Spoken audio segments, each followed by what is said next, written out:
Hello students, welcome back to our channel agri Mantra changing the way of thinking. मेरा नाम है Shrutika. I hope आप सब अच्छे होंगे एंड आपकी पढ़ाई भी बहुत अच्छी चल रही होगी। जैसे कि आपको पता है, हमने एमसीक्यू सीरीज स्टार्ट की है AFO, NABARD and other competitive exams के लिए। This is the part 4। जिन लोगों ने पहले 3 पार्ट्स नहीं देखे हैं वो आप देख सकते हो। So let's get started.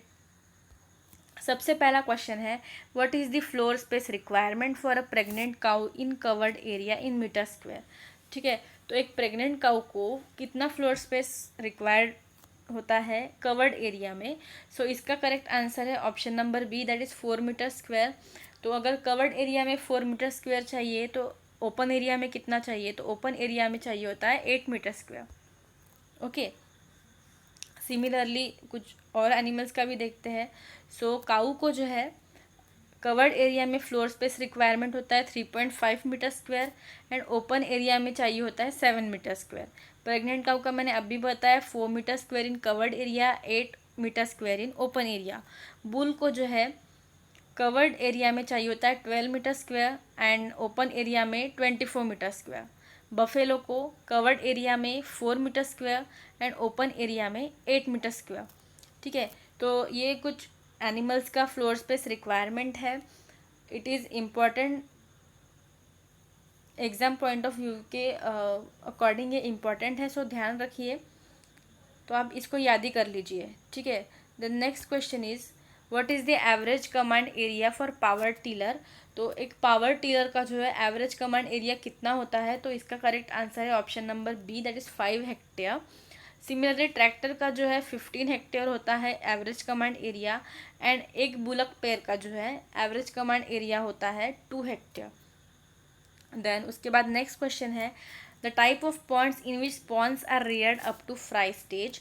तो जिस पॉन्ड में स्पॉन्ज से लेके फ्राई स्टेज तक रियरिंग की जाती है, ऐसे पॉन्ड्स को क्या कहा जाता है, तो ऐसे पॉन्ड्स को कहा जाता है nursery pond.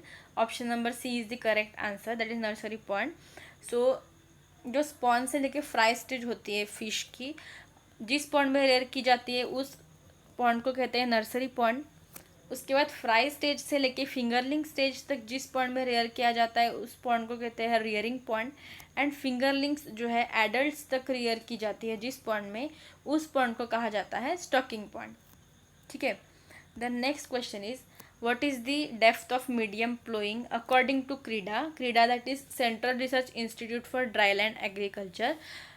It is located at Hyderabad. Establishment year is 1985. सो क्रीडा के अकॉर्डिंग जो है डेप्थ ऑफ मीडियम प्लोइंग कितनी होती है, तो इसका करेक्ट ऑप्शन है, करेक्ट आंसर है 15 to 20 सेंटीमीटर। 15 to 20 सेंटीमीटर जो है डेप्थ ऑफ मीडियम प्लोइंग है। तो शैलो प्लोइंग की डेप्थ कितनी है, तो शैलो प्लोइंग की डेप्थ होती है 5 to 6 सेंटीमीटर, मीडियम की होती है 15 to 20 centimetre and deep ploughing की जो है डेप्थ होती है वो होती है 25 to 30 सेंटीमीटर। सो ये आप ध्यान में रखिए। एंड इसमें से इम्पॉर्टेंट जो पॉइंट है वो क्रीडा का इस्टेब्लिशमेंट ईयर और क्रीडा कहाँ पे सिचुएटेड है, ये बहुत बार एग्जाम्स में आया है और आगे भी आ सकता है, तो ध्यान रखिए। CRIDA is located Hyderabad and establishment year is 1985। Then next question is, which of the following is man made vegetable. So दिए गए ऑप्शन में से कौन सी मैन मेड वेजिटेबल है, तो इसका करेक्ट आंसर है option number D, that is rutabaga. It is a man made vegetable.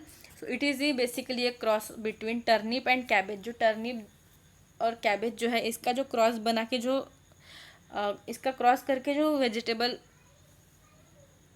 Produce हुआ है वो उसका नाम है रुतबगा। तो it is the man made vegetable. तो सिमिलरली जो है ट्रिटी के लिए जो है it is the man made serial. सभी को पता होगा वीट और राई जो है उनका क्रॉस करके जो ट्रिटी के लिए बना है it is the man made serial. और इसको जो प्रोड्यूस किया था या इसको जो डेवलप किया था वो रिम्पू ने किया था। पोमैटो ये जो है it is a cross between potato and tomato. It is then through protoplasmic fusion. And raphanobrassica जो है it is a cross between radish and cabbage. तो ये जो रैफेनोब्रासिका जो डेवलप किया था वो कार्पेनचेंको नाम के साइंटिस्ट थे, उन्होंने डेवलप किया था। अब बढ़ते हैं आगे। एग्री मंत्रा 2.0।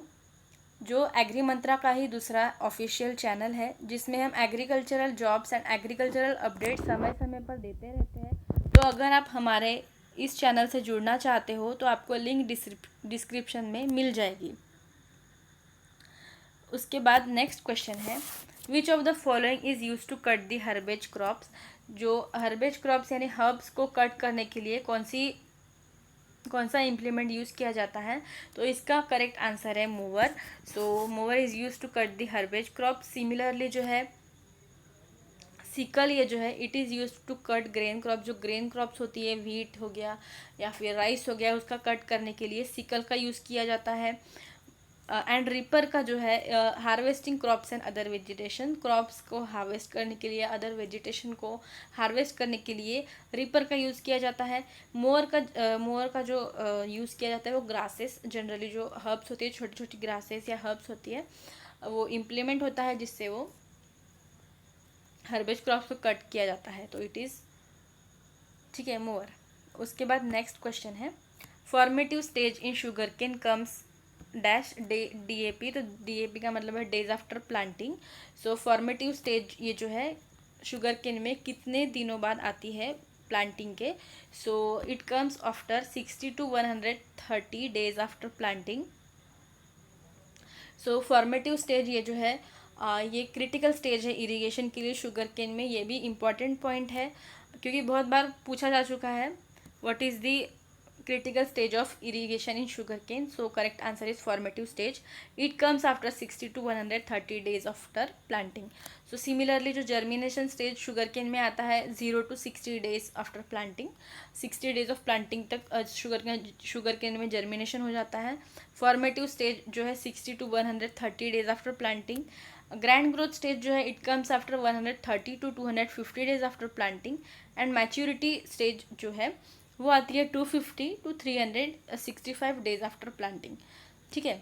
उसके बाद नेक्स्ट क्वेश्चन है, which of the following is audio visual add. दिए गए ऑप्शंस में से कौन सा ऑडियो विजुअल एड है। तो इसका करेक्ट आंसर है option number C, that is puppet show. So puppet show ये जो है ये ऑडियो विजुअल एड है। तो ऑडियो जो है ऑडियो एड्स में आते हैं रेडियो या फिर टेप रिकॉर्डर, जिसमें सिर्फ हम सुन सकते हैं, वो सारे आते हैं ऑडियो एड्स में। विजुअल एड्स में जिसमें सिर्फ आप देख सकते हो, आपको सुनाई कुछ भी नहीं देगा, तो that is visual aids. Flash cards, overhead projector, slides, ये जो है सारे आते हैं विजुअल एड्स में। एंड ऑडियो विजुअल एड्स में पपेट हो गया, टीवी, ड्रामाज, सीरियल्स जो भी है वो आते हैं ऑडियो विजुअल एड्स में, जहाँ पे आप देख भी सकते हो और सुन भी सकते हो। ठीक है। उसके बाद नेक्स्ट क्वेश्चन है, Krebs cycle occur in which part of the cell. Krebs cycle जो है वो सेल के किस ऑर्गेनल या फिर किस पार्ट में होती है। तो इसका करेक्ट आंसर है option A, that is mitochondria. तो माइटोकॉन्ड्रिया में क्रेब्स साइकिल ऑकर होती है। सो सिमिलरली जो है हील और लाइट रिएक्शन जो है वो होती है ग्राना ऑफ क्लोरोप्लास्ट। सो कभी कभी वहाँ पे सिर्फ क्लोरोप्लास्ट भी ऑप्शन दिया जा सकता है, तो ध्यान रखिए लाइट रिएक्शन जो है, लाइट और हील रिएक्शन जो है वो ग्राना ऑफ क्लोरोप्लास्ट में होती है। एंड डार्क रिएक्शन होती है स्ट्रोमा ऑफ क्लोरोप्लास्ट में। ठीक है। कभी कभी हो सकता है एग्जामिनर आपको कंफ्यूज करने के लिए दे दे, डायरेक्टली क्लोरोप्लास्ट ही दिया हो, तो उसमें कंफ्यूजन बिल्कुल भी नहीं करना है। And Calvin cycle and HS के साइकिल, हैच स्लैक साइकिल, ये जो है ये क्लोरोप्लास्ट में ऑकर होती है। ठीक है। उसके बाद नेक्स्ट क्वेश्चन है, burn like appearance on plant parts is the symptom of which of the following. So कौन से डिसीज का सिम्टम है जिसमें प्लांट पार्ट जो है वो ऐसे जल गए हो ऐसा अपीयरेंस दिखाते हैं। तो इसका करेक्ट आंसर है ब्लाइट। तो ब्लाइट डिसीज़ किसी प्लांट की अगर आती है, अगर ब्लाइट डिसीज़ आ गया हो ऐसे बोला है, तो जैसे लीव्स या फिर कोई प्लांट पार्ट जो है वो ऐसे लगेगा कि वो जला हुआ है। So it is the symptom of blight. तो सिमिलरली जो है क्लोरोसिस का जो है yellowing of leaves due to lack of chlorophyll. कुछ प्लांट्स की जो है लीव्स जो है वो पीली हो जाती है, उनमें क्लोरोफिल कम हो जाता है, तो वो सिम्टम होता है क्लोरोसिस का। नेक्रोसिस में डेथ ऑफ टिश्यू और सेल्स की डेथ हो जाती है, वो नेक्रोसिस होता है। ड्राइंग और drooping of leaves due to loss of turgor, turgor के लॉस की वजह से जो लीव्स है वो ड्राई होके गिर जाती है, तो वो विल्ट का सिम्टम होता है। ठीक है, नेक्स्ट क्वेश्चन है, national agriculture cooperative marketing federation that is NAFED established in the year. ठीक है, तो नाफेड ये जो है national agriculture cooperative marketing federation, इसका इस्टेब्लिशमेंट ईयर पूछा गया है, तो इसका करेक्ट आंसर है 1958। It was established in 1958। Okay, so ये भी आपको याद ही कर लीजिए, जो कुछ इम्पोर्टेंट इंस्टीट्यूट्स है या फिर उनके इस्टेब्लिशमेंट ईयर, उनके हेडक्वार्टर्स आपको याद ही करना है, क्योंकि अभी रिसेंट में 1-2 एग्ज़ाम्स में एफसीआई का पूछा गया था इस्टेब्लिशमेंट ईयर। नाबार्ड का तो बहुत सारे एग्ज़ाम में पूछा ही जाता है, तो आप ये याद ही कर लीजिए। सो एफसीआई का जो है इस्टेब्लिशमेंट ईयर है 1965, फूड कॉरपोरेशन ऑफ इंडिया का। उसके बाद ट्राइफेड है, that is tribal cooperative marketing federation. So इसका इस्टेब्लिशमेंट ईयर है 1987।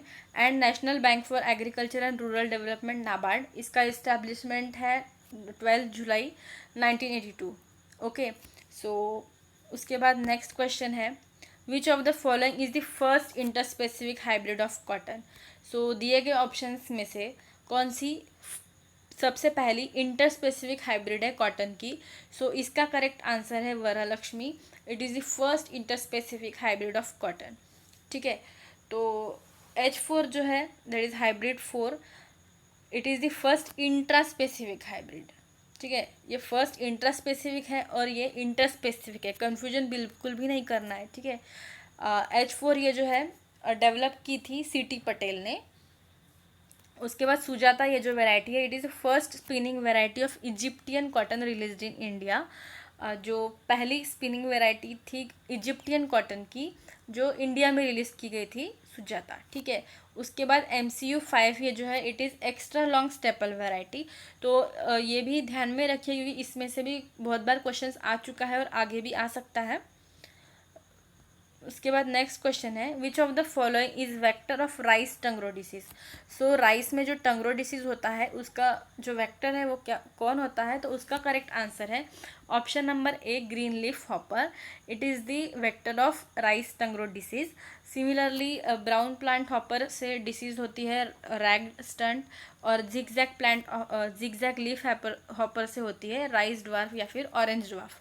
ठीक है, उसके बाद नेक्स्ट क्वेश्चन है, which of the following is use for preservation of colourless fruit juices. Colourless fruit juices जो होते हैं उनके प्रिजर्वेशन के लिए कौन सा यूज़ किया जाता है। ठीक है, तो इसका करेक्ट आंसर है potassium metabisulphide, that is KMS। ठीक है, KMS भी कहा जाता है। So it is use for preparation of colourless fruit juices. And जो कलर्ड फ्रूट जूसेस होते हैं उसके प्रिजर्वेशन के लिए यूज़ किया जाता है सोडियम बेंजोएट। ठीक है, तो पोटेशियम मेटाबाइसल्फाइड ये तो अभी बता दिया मैंने कि it is use for colourless juices and it also checks the growth of bacteria and fungi को चेक करने के लिए भी यूज़ किया जाता है potassium metabisulphide.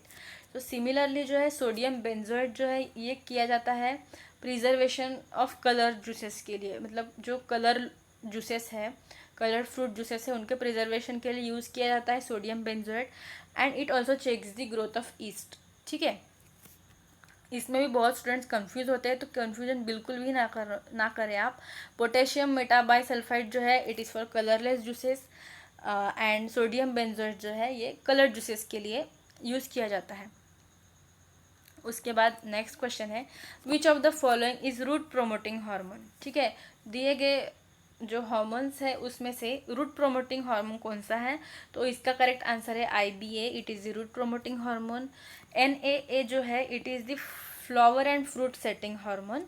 2,4-D hormone acts as a herbicide and cytokinin ये सभी को पता है, it is the dormancy breaking hormone.